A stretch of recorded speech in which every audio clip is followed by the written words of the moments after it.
Let's make a delicious warming minestrone soup. Start by soaking the dry beans for a few hours or overnight. Fry the pancetta till crispy, then add in the garlic, onion, celery and herbs.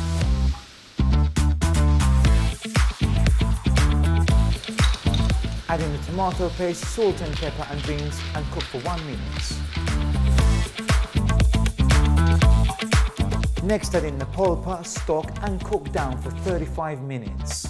Finally add in the sliced white cabbage and the short pasta and cook till al dente. Serve the hot minestrone soup with chopped parsley and grated Parmigiano.